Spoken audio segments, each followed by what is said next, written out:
네, 안녕하세요. 연합인포맥스 이마람 특파원입니다. 네, 오늘 현지 시간으로 6월 28일 금요일입니다. 상반기의 마지막 거래일인데요. 뉴욕 증시 3대 지수 일제히 하락 마감했습니다. 오늘 사실 PC 물가 보고서는 굉장히 좋게 나오면서 디스인플레이션 추이를 보여줬는데요. 네, 물가 안정에 따른 안도감은 그닥 오래가지는 못한 것으로 보입니다. 오히려 반기 말을 앞둔 차익 실현 수요 때문에 주가가 오히려 반락하는 흐름을 나타냈는데요. 시황 같이 보겠습니다. 네, 다우지수는 오늘 전거래일 대비 0.12% 하락한 수준에서 거래 마쳤습니다. 상반기에 4만 선을 돌파하기도 했던 다우지수 3만 9천 대에서 종가를 형성을 한 모습이고요. S&P 500 지수는 전거래일 대비 0.41% 하락 마감했습니다. S&P 500 지수 같은 경우는 오늘 장중에 사상 최고치를 경신하기도 했는데요. 장중 다시 5,500선을 뛰어넘고 5,523.64선까지 고점을 높였지만 이내 반락하고 결국 하락 마감하는 흐름 나타냈습니다. 나스닥 지수도 하락했습니다. 나스닥 지수는 전거래일 대비 0.71% 하락했고요. 17,732선에서 상반기 거래 마무리하게 됐습니다. 마찬가지로 나스닥도 오늘 장중에는 사상 최고치를 다시 경신을 했었습니다. 나스닥 지수 장중에는 18,035선까지 고점을 높였지만 결국 반락 마감하는 모습을 보였습니다. 네, 오늘 3대 지수가 이렇게 좋은 흐름을 보이다가 갑자기 떨어지게 된 이유 여러 가지로 꼽히고 있습니다. 우선 첫 번째로 오늘 물가 지표 굉장히 좋게 나왔지만 직후 발표됐던 이 시카고 PMI 지표가 다소 시장의 우려를 자아내면서 결국 증시가 반락했다라는 분석이 나오고 있고요. 뿐만 아니라 오늘 이제 분기 말, 월 말, 그리고 반기 말이기도 합니다. 이에 따라서 상반기에 미국 주식시장은 굉장히 좋은 흐름을 보였기 때문에 이에 따른 차익 실현 수요가 쏟아진 것으로 보이고요. 반기말을 앞둔 리밸런싱 수요도 주가 하락에 영향을 미친 것으로 보입니다. 네, 오늘 섹터별로 보면 부동산과 에너지, 금융주, 그리고 산업주가 상승했고요. 기타 섹터들은 하락하는 모습 보였습니다. 특히 최근 좋은 모습을 보였던 통신 관련 섹터가 1.6%나 하락하면서 하락세를 주도했습니다.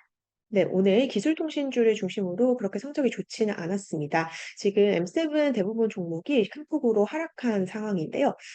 메타 플랫폼스가 거의 3% 가까이 밀렸고, 구글과 알파벳, 그리고 마이크로소프트가 모두 1% 넘는 하락세를 보였습니다. 아마존 역시 2.3% 정도 조정받는 흐름을 보였고요. 엔비디아도 약보합한 가운데 테슬라만 M7 종목 중에서는 강보합 수준에서 마감했습니다.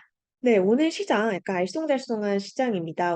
이제 PC 보고서가 굉장히 잘 나왔음에도 불구하고 이제 주식시장은 좀 하락 마감을 하는 모습을 보였고요. 뿐만 아니라 채권 금리도 좀 올라가는 모습을 보였습니다. 하나하나씩 이제 살펴보면요. 우선 미국의 5월 PC 물가 지표는 굉장히 인플레이션이 완화하는 수준을 보이면서 좋은 수치가 나왔습니다. 오늘 오전 이제 뉴욕 증시 개장 전에 5월 PC 가격 지수가 발표가 됐는데요. 5월 근원 PC 가격 지수 같은 경우 전년 동기 대비 2.6% 상승했고요. 전월 대비 0.1% 상승했습니다. 코어 PC 가격 지수가 전년 동기 대비 2.6% 상승한 게 거의 3년이 넘는 기간 만에 가장 적은 폭으로 물가가 상승을 한 것이라고 합니다. 2021년 3월 이후 가장 느린 속도로 근원 PC 가격 지수가 하락을 했다라고 하는데요. 이 5월 PC 가격 지수 같은 경우는 모든 측면에서 월가 예상에 부합했고요. 전월보다도 훨씬 상승률이 둔화하는 모습을 보였습니다. 확연하게 이제 5월에는 인플레이션이 더 이상 가팔라지지 않고 디스인플레이션이 나타나고 있다라는 점이 오늘 PC 가격 보고서를 통해서 확인이 됐습니다.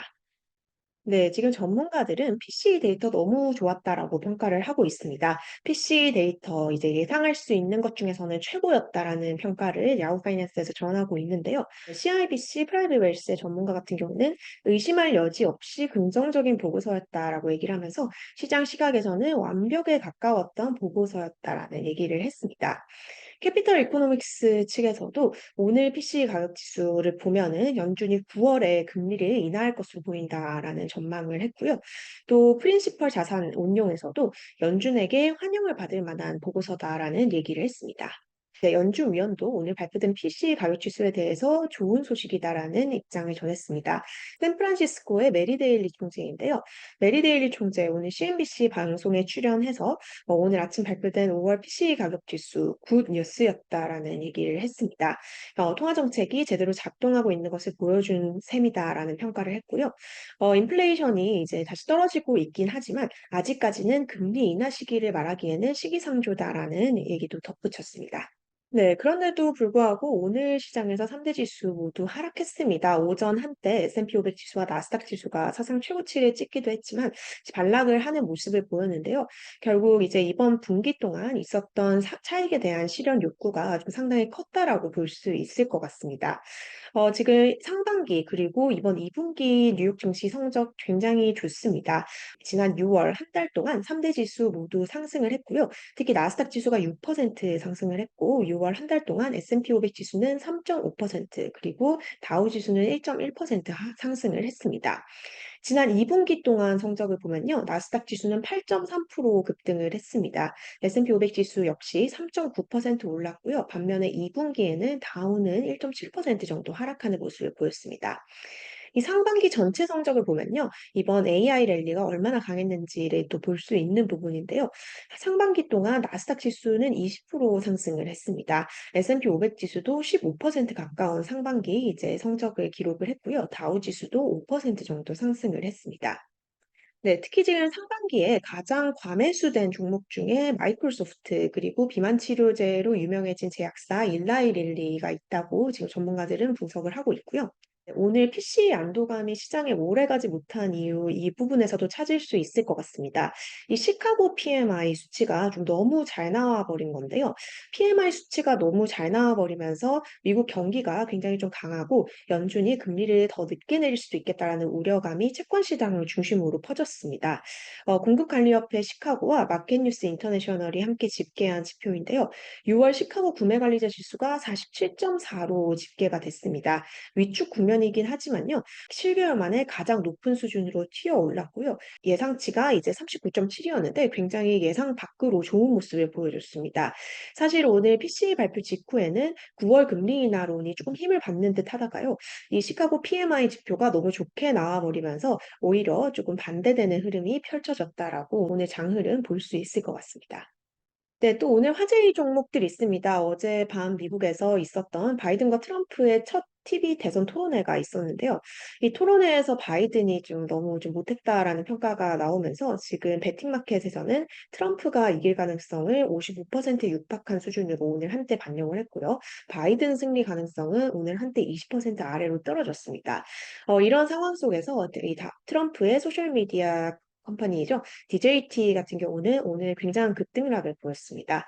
오늘 장 초반에는 주가가 10% 가까이 오르기도 했는데요. 네, 장중 상승폭을 그대로 반납을 하면서 종가 기준으로는 전거래일 대비 거의 11% 정도 급락하는 모습을 나타냈습니다. 네, 또 오늘 주가 급락한 종목이 있는데요. 나이키입니다. 나이키의 실적이 좀 좋지 않게 나왔고요. 실적 충격 속에 나이키의 주가가 20% 가까이 하락을 했습니다. 나이키 주가는 23년 만에 최악의 하루를 보냈습니다. 네, 오늘 발표된 경제 지표 하나 더 있습니다. 미국 미시간 대학교가 집계하는 소비자 신뢰 지수인데요. 경제 주체들의 소비자에 대한 자신감을 드러내는 이 지수는 크게 변화를 나타내지는 않았습니다. 6월 소비자 심리 지수 68.2로 최종 집계하면서 전월 비해서 살짝 오르긴 했지만 큰 변화가 없었고요. 이 미시간 대학교가 집계하는 1년 기대 인플레 값은 3.0%로 전월치인 3.3%에서 큰 폭으로 하락을 했습니다. 장기 기대 인플레 값 같은 경우는 3개월 연속으로 3.0%를 유지했고요. 네, 이렇게 상반기 거래가 마무리가 되게 됐습니다. 이제 다음 주부터 뉴욕 증시는 하반기 거래를 시작을 하게 되는데요. 네, 미국 대선이라는 엄청난 이벤트가 예정되어 있는 하반기 거래에도 AI 랠리가 이어질 수 있을지 투자자들이 주목하고 있습니다. 뿐만 아니라 이제 하반기에는 미 연준의 금리 인하도 예정이 되어 있는데요. 다음 주 주제는 이제 고용으로 다시 시선이 옮겨갈 것으로 보입니다. 다음 주에 미국의 6월 비농업 고용 보고서가 발표되고요. ADP 민간 고용 그리고 졸지 보고서 등 여러 가지 고용에 대한 지표가 발표가 될 예정입니다. 다음 주 7월 4일은 미국의 독립기념일입니다. 이에 따라서 뉴욕 증시 하루 휴장하고요. 짧아진 한 주 거래로 하반기를 맞이하게 될 예정입니다.